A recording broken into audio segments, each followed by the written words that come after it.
Marathi hotspot हो मंडळी हो. हॉटस्पॉट इथंच आहे बर का. तर मग चला चॅनलला सबस्क्राईब करा आणि घंटी नक्की वाजवा. आपल्या सगळ्यांचा मराठी हॉटस्पॉट. म्हणजे पहिले लग्न तुम्हाला सांगतो 5-5 दिवस नुसती हळदी होते. जराड महाराज 5 दिवस नुसती हळद. तुम्हाला आठवते 5 दिवस नुसती हळद असायची. हो महाराज. आणि ते बाहेर वातावरणच वेगळं होतं. पहिलं बैलगाडीने वराड जायचं, झुल्या गिल्या टाकलेल्या त्या बैलाला. फार ते म्हातारी माणसं बघा उन्हाळ्यामध्ये मारुतीच्या मंदिरात झोपायला असते आणि तिथं जाऊन नुसती थिनगी टाकायची. बाबा तुमच्या काळात कसं काय लग्न? तिथूनच सुरू करतात ते. आताचे काय पर हो लग्न. आमच्या काळात कसले लग्न व्हायचे, कसल्या जत्रा व्हायच्या. आता तसलं काय राहिलं नाही. मस्त बैलगाडीने वराड जायचं. नवरदेव बे महाराज कसा आताच्या नवरदेवासारखा होता का? पहिला नवरदेव हळदीला जात नाही.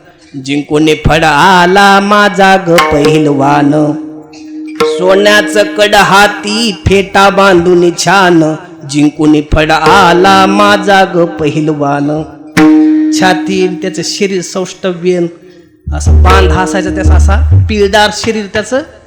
आणि आताचे बघा ते नवरदेव ते भगळांग भगळांग शर्ट, ढागळांग ढागळांग पॅन्ट, आणि ते केस येईल कुडू. आणि ते जर चालायला लागलं तर जसं काय बदक चालला काय की. त्याच्या त्या टांगड्या दोन इळीच्या काडेवानी. ते इथं कांगवा. आणि याचं नाव काय म्हणे प्रफुल्ल.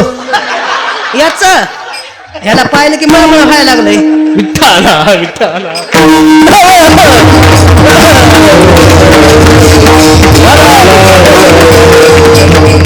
महाराज त्या पुरीच्या बाया, पुरीचे नवरदेव महाराज असे भारदस्त असायच्या बाया बी महाराज.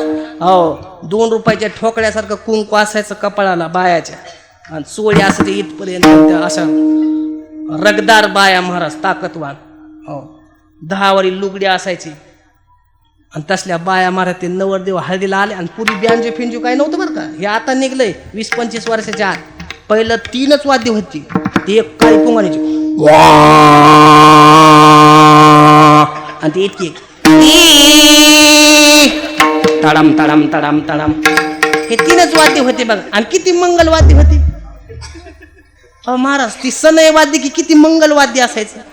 आता ते मंगल वाद्य गेले माझा. लोक परातीच वाजवा लागले. घागळांग नकळांग घागळांग. स्वराचा पत्ता नाही, तालाचा पत्ता नाही. जणू काय वेताळाची दिंडी निघली.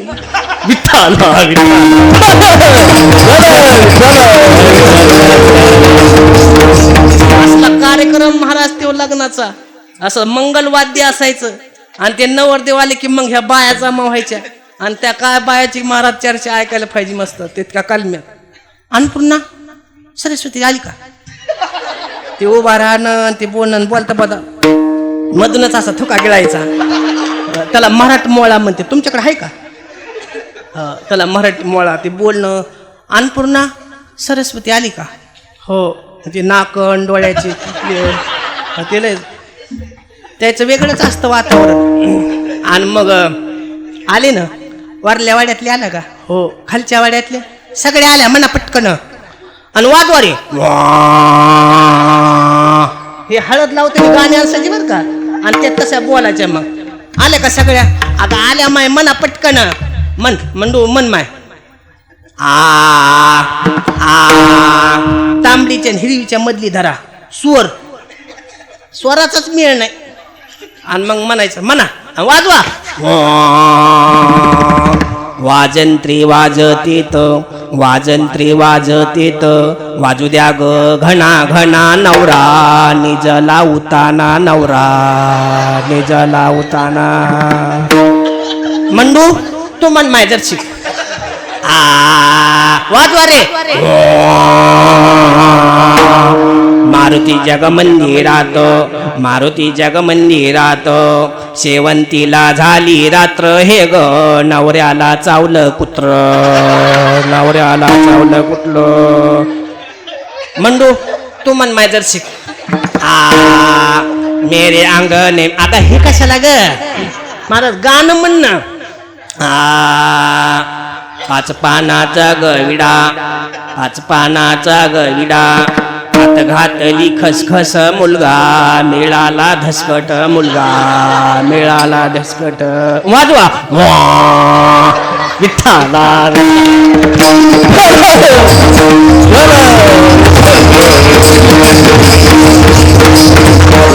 असले गाणे असायचे महाराज. हो, आणि मला अजून भरपूर गाणे येतात बरं का, पण पाकिट वाढवावं लागून बा. गाणे काय फुकट नाही, गाणे का ओरिजिनल गाणे ते.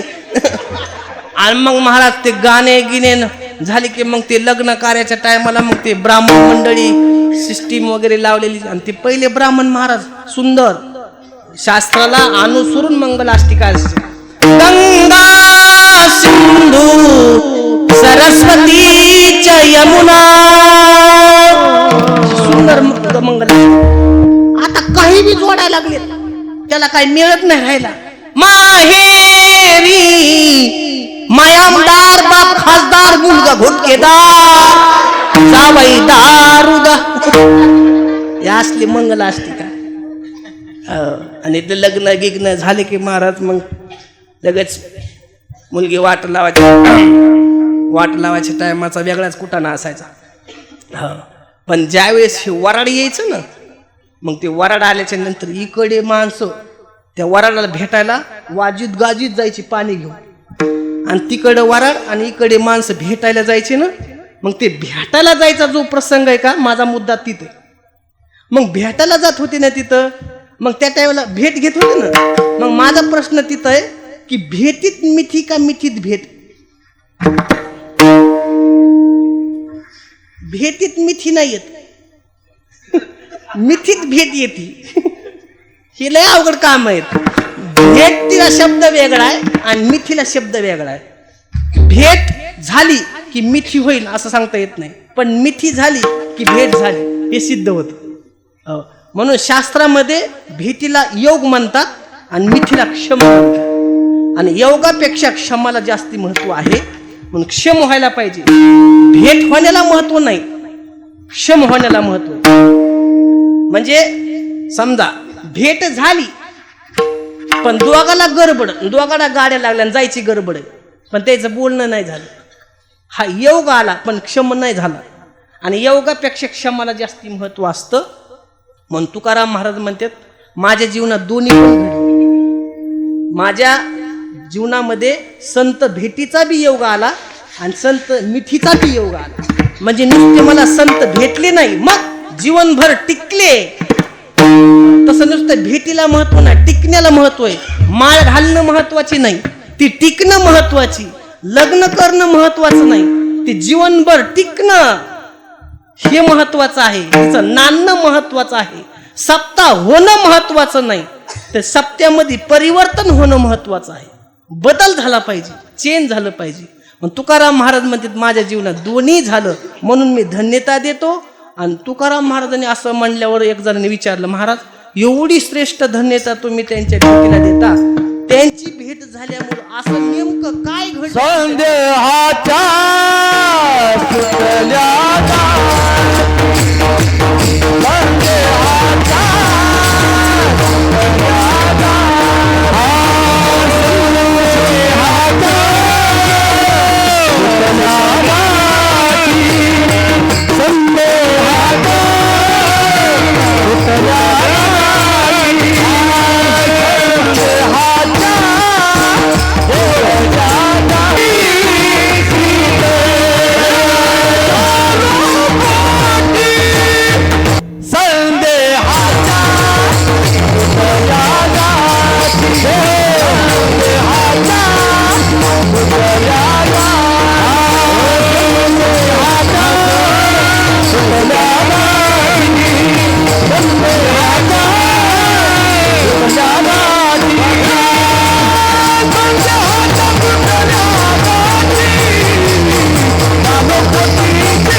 महाराज म्हणतात त्यांच्या पदस्पर्शामुळं माझ्या जीवनात अलौकिक परिवर्तन झालं. संदेहाच्या सुटल्या गाठी, संदेह नाम संशय. पारमार्थिक लोकांच्या मनामध्ये संशय राहायला नाही पाहिजे, कारण पारमार्थिक लोकांचा संशय हा घातक असतो. संशय हा घातक असतो. आता पुन्हा नीट ऐका संशयाबद्दल. संशयाची निर्मिती ज्ञानामध्ये होत असते का अज्ञानामध्ये? संशय निर्माण कुठं होत असतो? ज्ञानात का अज्ञानात? अज्ञानात बी होत नाही, ज्ञानात बी होत नाही. म्हणून मी तुम्हाला अजून एक प्रश्न विचारतो, एक अभंग सांगतो तुकाराम महाराजाचा. रज्जू सर्पाकार भासिले जगडंबर, असा अभंग आहे तुकाराम महाराजाचा. म्हणजे रज्जूवर सर्पाचा भास होतो. दिवसाच्या 12 वाजता भास होतो का रात्रीच्या 12 वाजता? हा, दिवसा बी नाही आणि रात्री बी नाही. दिवसाच्या 12 वाजता का नाही? दिवसाच्या 12 वाजता लख प्रकाश असतो. प्रश्न निर्माण कसा होईल? भास कसा होईल? मग रात्रीच्या 12 वाजता का होत नाही? का रात्री निखळ अंधारच असतो ना, भास व्हायला काही प्रश्नच निर्माण होत नाही. मग भास कुठं होतो? संशय कुठं होतो? मंद मंद अंधकार आणि मंद मंद प्रकाश, या दोन्हीच्या मध्ये भ्रम निर्माण होतो. म्हणजे दिवस मावळायची वेळ आणि रात्र येण्याची वेळ, ह्या दोन्हीचा संधी जिथं होतो ना, त्याला शास्त्रामध्ये संधी काल म्हटलं जातं. त्याचं अपभ्रंश रूप असं झालं, लोक त्याला संध्याकाळ म्हणतात. त्या संधी कालामध्ये लख प्रकाशही नसतो आणि लख अंधकार बी नसतो, आणि तिथं भ्रम होतो. पडलेली दिसती दोरी पण भास होतो सापाचा. अरे बाप, साप म्हणजे दिसतं पण स्पष्ट दिसत नाही. आता अजून उदाहरण सोपं सांगतो. आता इथं सप्ताह चालू, गावातला एखादा तरी माणूस म्हणेन का, ज्याला फुल ऐकायला येतं, ते म्हणेन का इथं काय वाजत तरी, कशाचा आवाज येतो असं म्हणेन का? मग कोण म्हणेन? त्याची डिम लाईट आहे. म्हणजे ज्याला ऐकू येते पण स्पष्ट ऐकू येत नाही, ते काय म्हणतंय? काय वाजत तरी येतं. म्हणजे त्याला ऐकू येते पण स्पष्ट येत नसल्यामुळं त्याला भ्रम होतो. म्हणजे संशय निर्माण कुठं होतो? ज्ञानातही होत नाही आणि अज्ञानातही होत नाही, दोन्हीच्या मध्ये संशय निर्माण होतो. हो, म्हणून शास्त्रामध्ये कीर्तनामध्ये शंका निर्माण होण्यासाठी सुद्धा बुद्धीची गरज आहे बरं का. बुद्धी लागते. उदाहरणार्थ, एका ताटामध्ये भात खायला लागले 2 जण, आणि एक आपलं गप्प गप्प खायला लागला आणि एकाला घासागणीच खडा लागायला लागला. मग ते म्हणला एकच ताटात खातोस, एकच पदार्थ खातोस, आणि मला खडी लागते तर ह्याला कसं काय लागा? मग ह्याने टॉर्च घेतली आणि त्याच्या तोंडावर चमकली. मला बरोबर ह्याला लागणार बी नाही आणि लागला बी नाही. म्हणले कसं काय? म्हणले 32 दातापैकी एक बी दात नाही. खडा कोणाला लागतो? दातावाल्याला. तसं कीर्तनात सुद्धा शंका कोणाला येते? बुद्धिवान माणसाला. बुद्धिवान माणसाला शंका येते. म्हणजे ती अति बुद्धिवान आहे असं बी नाही बरं का, अर्धवटच असतो, पण त्याला थोडं थोडं कळतं. अर्जुनाला शंका होती का नाही? संदेह होता का नाही? ज्या अर्थी 18व्या अध्यायामध्ये अर्जुन म्हणतो माझा संदेह गेला, माझा संदेह गेला. भगवान कृष्णाला पावती देतो की माझा संशय गेला. याचा अर्थ काय झाला? याच्या अगोदर मुक्कामाला होता.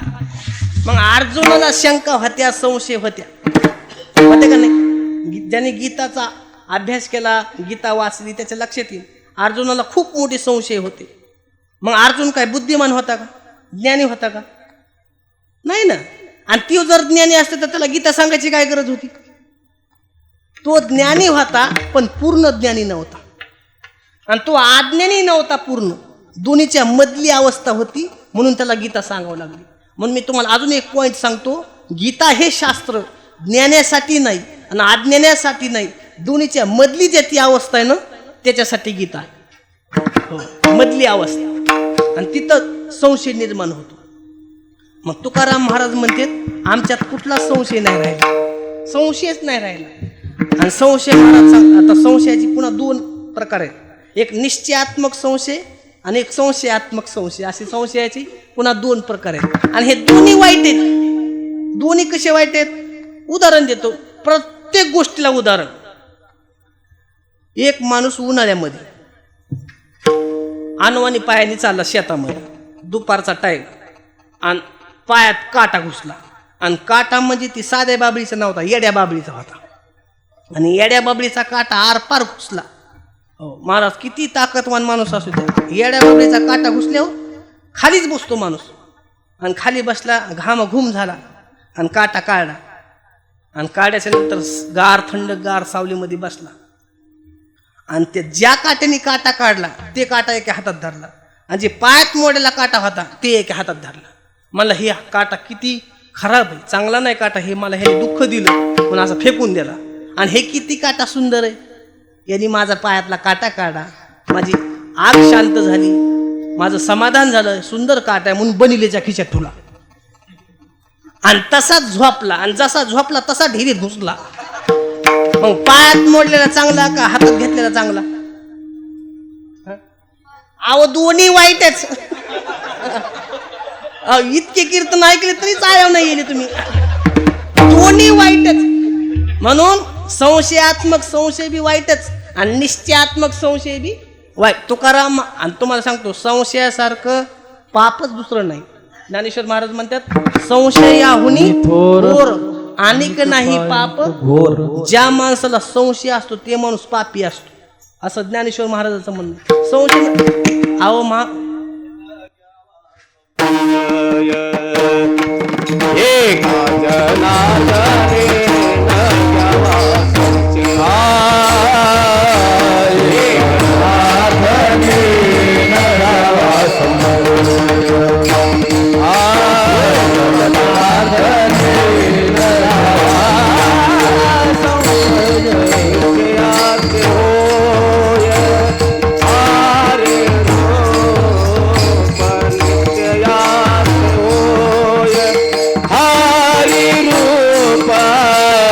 जागाच शिल्लक राहिली नाही पाहिजे, संशय नसला पाहिजे. आणि संशय संसारात बी नसावा आणि परमार्थात बी नसावा. कारण संसारातला संशय काय करतो मी एक उदाहरण म्हणून सांगतो तुम्हाला.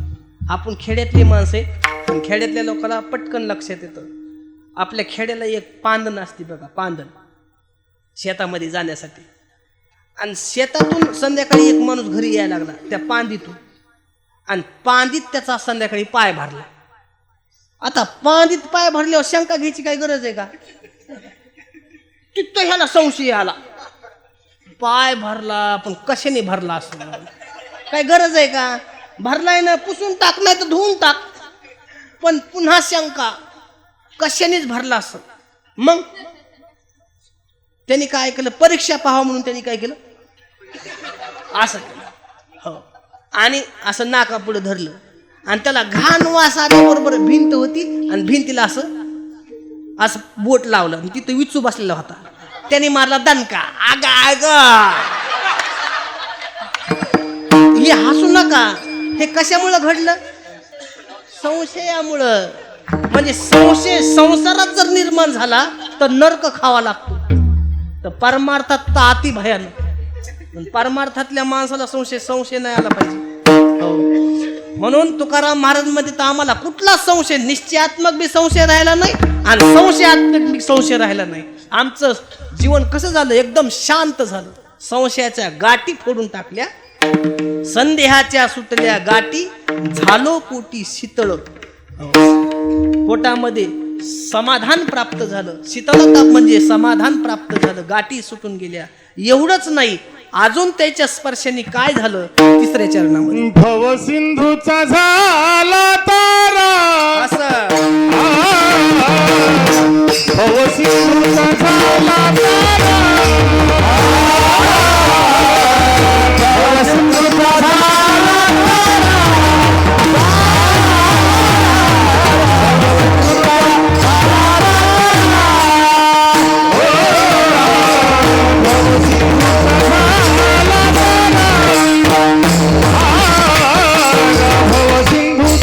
झाला तारा.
दुसऱ्या चरणात जगद्गुरु तुकाराम महाराज म्हणतात नुसत्या गाठी सुटल्या नाही, मग दुस्तर असा भवसागर जर मी तरुण गेलो असेल तर त्यांचं ज्ञान हाच एक प्रसाद आहे आणि तो मला प्राप्त झाल्यामुळं मी तरुण गेलो, संसार दुःखातून मी तरुण गेलो. मग हे ज्ञान देण्यासाठी संतान व्यतिरिक्त दुसरं त्रैलोक्यात दानशूर कोणी नाही असं शेवटच्या चरणामध्ये सांगतात. तुका म्हणे मंगळ आता, तुका म्हणे मंगळ आता, तुका म्हणे मंगळ आता, तुका म्हणे मंगळ आता,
तुका म्हणे मंगळ कोण दाता याहुनी संदेहाच्या सुटल्या गाठी झालो पोटी शीतळ.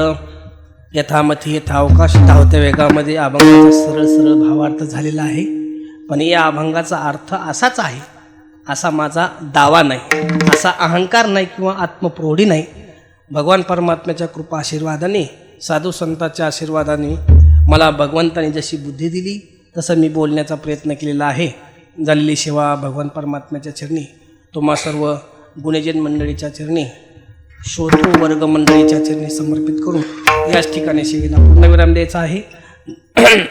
जाता जाता एक महत्त्वाचा मुद्दा, परमार्थ करीत असताना मोकळ्या मनाने परमार्थ करावा. पोटामध्ये गाठ नसली पाहिजे, गाठ सुटली पाहिजे, आणि गाठ ज्यावेळेस सुटन ना त्यावेळेसच भगवान परमात्मा त्याचा स्वीकार करीत असतो, नाही तर स्वीकार करीत नाही. गाठीच्या माणसाला देव कशी स्वीकार नाही, म्हणून गाठ फोडून टाका. पण माणसाच्या मनामध्ये गाठ नसली पाहिजे, आणि गाठीचं पिठलं कधी खात जाऊ नये. आणि असं पिठलं खाल्लं तर असं गर्दीत बसत जाऊ नये. म्हणजे जे बाहेर बसलेत त्यांनी पिठली खाल्लीत असा अर्थ नाही, म्हणून गाठ नसली पाहिजे. गाठीचं जीवन चांगलं नसतं, म्हणून गाठ नसली पाहिजे. ती गाठ सोडण्याकरता साधना केली पाहिजे. साधू भेटण्यासाठी साधना कोणती आहे तर नामस्मरण हीच एक साधना आहे. म्हणून तुम्ही नामस्मरण करा. कीर्तनामध्ये तुम्ही करीत नाहीत, मला हे आश्चर्य वाटतात. म्हणजे तप झालं आपले 12 वर्ष झाली तरी विठोबा रुक्माईच्या भजनाला सुद्धा कोणी मोकळ्या मनाने भजन करीत नाही, चिंतन करीत नाही. नुसतं त्याला वाटतं हे टाळ वाजवणं, कीर्तन करणं हे त्यांना गुत्तच दिलंय, आपल्याकडं काहीच नाही. पण सगळ्या जणांनी भजन केलं पाहिजे, नामचिंतन केलं पाहिजे. हे नुसतं करायचं म्हणून करायचं नाही, उगं तिथं होतंय म्हणून इथं होतं, इथं होतंय म्हणून तिथं होतंय असं नाही करायचं. परिवर्तन झालं पाहिजे, बदल झाला पाहिजे, चेंज झालं पाहिजे. थोडक्यात आपल्यात काहीतरी. तुम्हाला एक महत्त्वाचं पॉईंट सांगतो, 12 वर्ष झाले जर आपण माळ घातली असेल आणि 12 वर्षानंतर आपण एका कठाड्यात उभं राहायचं आणि आपल्या मनाला एका कठाड्यात उभं करायचं आणि आपल्यालाच प्रश्न विचारायचा की या 12 वर्षामध्ये आपल्यात काय बदल झाला. आणि जर बदल झालेला नसेल तर तुमचा परमार्थ चुकीचा आहे. आणि ज्याच्या सानिध्यात परमार्थ करतो ते सानिध्य सुद्धा चुकीचं आहे. परमार्थ लिखित झाला नाही पाहिजे. हो, त्याच्यामुळं लोकांचं अनुकरण करू नका, अनुसरण करा. परमार्थ थोडासाच करा पण शुद्ध करा, चांगला करा, मोकळ्या मनाने करा. मतभेद, वैरभावना, पुन्हा सप्त्यात राजकारण असल्या गोष्टी झाल्या नाही पाहिजे. महाराज सगळ्यांनी एकत्रित येण्याचं एकमेव स्टेज आहे महाराज प्रत्येक गावात. सप्ताह म्हणजे सर्व लोक एकत्रित कशी येतील याच्यासाठी सप्ताह असतो. म्हणजे याच्यातून बाजू नाही करायची, राजकारण नाही करायचं. राजकारण हे राजकारणाच्या ठिकाणी ठेवायचं आणि धार्मिक कार्य हे धार्मिक कार्याच्या ठिकाणी राहिलं पाहिजे. त्याच्यामध्ये मतभेद नको. हो, कारण हे खेळ एकट्याचा नाही, एकलेचा नोई हा खेळ. आणि म्हणूनही मेळ आणि खेळ खेळायचा असला ना तर अंतःकरण शुद्ध पाहिजे तर खेळ होत असतो. आणि अंतःकरणात जर गाठ असेल तर खेळ होत नसतो. खेळ खेळण्याकरता अंतःकरण शुद्ध पाहिजे. अंतःकरण शुद्ध करण्यासाठी नामचिंतन केलं पाहिजे. नामचिंतन करा, आईवडिलाची सेवा करा, गळ्यामध्ये माळी घाला. ही गोष्ट सध्या सांगणं गरजेची आहे. व्यसनाधीन राहू नका. तरुण मित्रमंडळीला माझी प्रार्थना आहे, गळ्यामध्ये माळ घाला, आपल्या धर्माचं थोडंफार ज्ञान घ्या, कार्यक्रमात येत जा. आज ह्या गोष्टीची फार गरज आहे. एकत्रित या, संघटित व्हा. आपल्या धर्माविषयी आपल्याला ज्ञान कळलं पाहिजे, आपल्याला त्याचं नॉलेज असलं पाहिजे. मुस्लिम धर्माकडे पहा जरा, कशी शिस्त, किती एकता त्या लोकांची, किती धर्मनिष्ठता त्या लोकांची. महाराज आपल्याकडे काय धर्मनिष्ठपणा तर नाहीच महाराज. मी पूर्वी एसटीने फिरत होतो. मी एकदा जालन्याच्या बसस्टँडला उतरलो होतो आणि एक म्हातारी मुस्लिम समाजाची बाई भीक मागत होती. अल्लाह के नाम पे रुपया दे दो, अल्लाह के नाम पे रुपया दे दो. मी त्या आजीपाशी गेलो, म्हणलं आजी तुम्हाला मी 5 रुपये देतो, फक्त रामाच्या नावाने एकदा म्हणा. ती बाई मला काय म्हणली, म्हणजे महाराज रामाच्या नावाने 1000 रुपये बी टाकले तर मी घेणार नाही, पण माझ्या अल्लाच्या नावाने 50 पैसे फेकले तरी मी घेणार. माझं तर डोकंच बंद पडलं. साधी भीक मागणारी बाई आणि तिला एवढ्या धर्माचा अधिकार, तिचा किती श्रेष्ठपणा, किती तिचा श्रद्धा त्याच्या धर्मावर, किती आस्था, किती निष्ठा. आपली निष्ठा नाही, सगळी निष्ठा निष्ठीच. सप्त्याची बैठक करायची म्हणली की एक तिकडून जातो, एक इकडून जातो. जरा जागे व्हा, लय म्हशीच्या दूध पेल्यावानी करून टाक. जरा डोळे उघडा, जरशी जग फुंकट चालला, आपण काय करायला लागलो. आपली पोरं व्यसनाधीन झाली सगळी. तरुण पुढं इकडे येणार, तरुणाला जसं की येऊ द्या, हे जुने खोडत लय खात. तरुण पोरं का तयार होत नाही त्याला कारण जुनी माणसं काय काय. महाराज तुम्हाला एक गोष्ट सांगतो, काय काय गावामध्ये मी अशी लोकांना चौकशी केली तर त्या चौकशी आणि ती मला काय उत्तर भेटले ऐकायला तरुण पोराचे. म्हणजे महाराज आम्हाला ती आवड निर्माण झाली ती बघा, सप्ताह झालं तेव्हा आम्ही मस्त हरिपाठाला जायचो. पण हे जुने माणसं काय करायचे, आम्ही भाजनाला गेलो, आता हे नवीन भावना प्रधान असतं त्यांचं जीवन. आणि केल्यानंतर त्याला काय टाळवाजी येत नसतो, काय नव्हतं. मग ते कुणकड बी आपल्याला तडाम तडाम, मग हे मन करते हा कशाला मराला येईन होय दुसऱ्या वेळेस ती. आता तशा माणसाला म्हणलं लागतं आज नाही उद्या त्याला शिकन ना. वा काय सुंदर वाजित होती, असं जर म्हणलं तर त्याचं अंतःकरण भरून येईल, पुन्हा डबल ते येईल, त्या दोघा तिघाला आणीन. पण हे माणसं तसं होऊ देणार नाही. हे जळव खेकडे, त्याला पुढे 2 आकडे, माग 2 ठोकडे, त्याचे टंगडे वाकडे तिकडे. ही असली जात निष्ठी वडावडीच करायचं फक्त याला कळत. पण धर्माविषयी निष्ठा नाही आपली लोकांची, कळवळा नाही धर्माविषयी कळवळा असला पाहिजे, त्याची जाण असली पाहिजे. धार्मिक कार्याला जर एखादा आडवा माणूस यायला लागला तर फेकून द्यायचा बाहेर, त्याची काही गरज नाही मदत घ्यायची.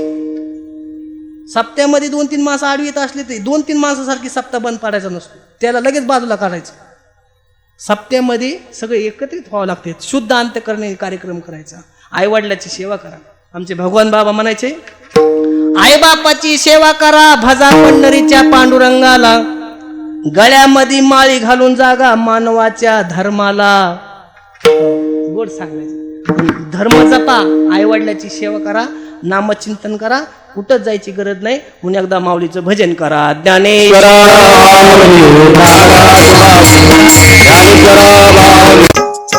मराठी हॉटस्पॉट. हो मंडळी हो, हॉटस्पॉट इथंच आहे बर का. तर मग चला चॅनलला सबस्क्राईब करा आणि घंटी नक्की वाजवा. आपल्या सगळ्यांचा मराठी हॉटस्पॉट.